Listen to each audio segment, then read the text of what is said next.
Hi అండి, ఎలా ఉన్నారండి? అందరూ బాగున్నారా అండి? నేను కూడా బాగున్నానండి. ఈరోజు నేను simple and tasty tomato rice చేస్తున్నాను. ఈ టమాటా రైస్ కోసం ముందుగా స్టవ్ ఆన్ చేసుకొని కళాయి పెట్టుకొని 3 టేబుల్ స్పూన్స్ ఆయిల్ వేసుకోవాలి.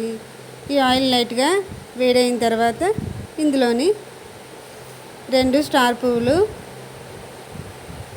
3 నుంచి 4 మరాఠీ మొగ్గలు, 4 లవంగాలు, 1 ఇంచు దాల్చిన చెక్క, 2 యాలకులు, కొద్దిగా సాజీరా వేసుకొని లైట్గా ఫ్రై చేసుకోవాలి. ఇలా ఫ్రై అయిన మసాలా దినుసులోని ఒక పెద్ద సైజు ఉల్లిపాయని చిన్న చిన్న ముక్కలుగా కట్ చేసుకొని వేసుకోవాలి. ఈ ఉల్లిపాయలు లైట్గా ఫ్రై చేసుకోవాలి. ఇలా ఫ్రై అయిన ఉల్లిపాయల్లో 5 పచ్చిమిరపకాయలని కట్ చేసుకొని వేసుకోవాలి. ఇందులోనే 1 టీ స్పూన్ అల్లం వెల్లుల్లి పేస్ట్ వేసుకొని మంటను లో ఫ్లేమ్లో పెట్టుకొని అల్లం వెల్లుల్లి పేస్ట్లోంచి పచ్చివాసన పోయేంత వరకు ఫ్రై చేసుకోవాలి. ఇలా ఫ్రై అయిన అల్లం వెల్లుల్లి పేస్ట్లో 4 టమాటాలని చిన్న చిన్న ముక్కలుగా కట్ చేసుకొని వేసుకోవాలి. ఈ టమాటా ముక్కలు సాఫ్ట్గా మగ్గేంత వరకు ఫ్రై చేసుకోవాలి.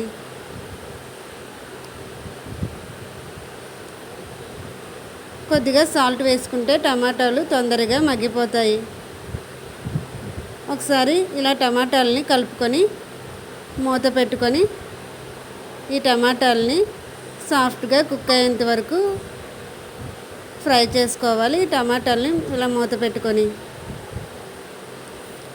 టమాటాలు సాఫ్ట్గా ఫ్రై అయిపోయాయి. ఇప్పుడు ఇలా ఫ్రై అయిన టమాటాల్లో కొద్ది కొత్తిమీర, కొద్ది కరివేపాకు వేసుకొని లైట్గా ఫ్రై చేసుకోవాలి. ఈ విధంగా ఫ్రై చేసుకున్న తర్వాత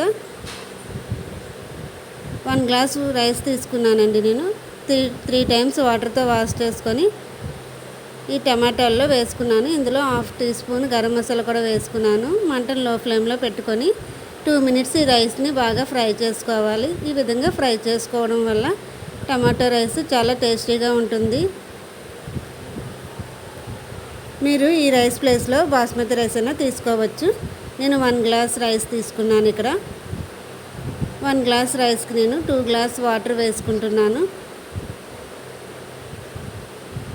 ఇలా వాటర్ వేసుకున్న తర్వాత ఇందులోకి తగినంత ఉప్పు వేసుకొని బాగా రైస్ని మిక్స్ చేసుకోవాలి.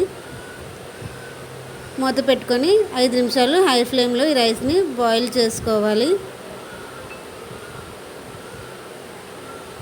5 మినిట్స్ తర్వాత మూత ఓపెన్ చేసుకొని అడుగంటకుండా ఉండడం కోసం కాసేపు కలుపుకొని రైస్ని ఈవెన్గా స్ప్రెడ్ చేసుకొని ఈ రైస్ మీద కొద్దిగా కొత్తిమీర జల్లుకొని మరి కాసేపు మూత పెట్టుకొని 10 మినిట్స్ లో ఫ్లేమ్లో ఈ రైస్ని బాయిల్ చేసుకోవాలి.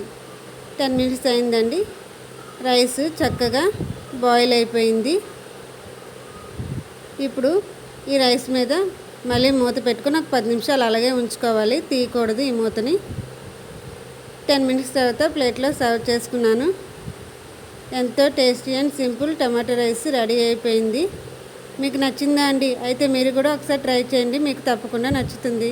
నా వీడియో కనుక నచ్చితే ప్లీజ్ లైక్ చేయండి, షేర్ చేయండి, కామెంట్ చేయండి, సబ్స్క్రైబ్ చేసుకోవడం మాత్రం మర్చిపోకండి. Thank you for watching this video. Bye bye.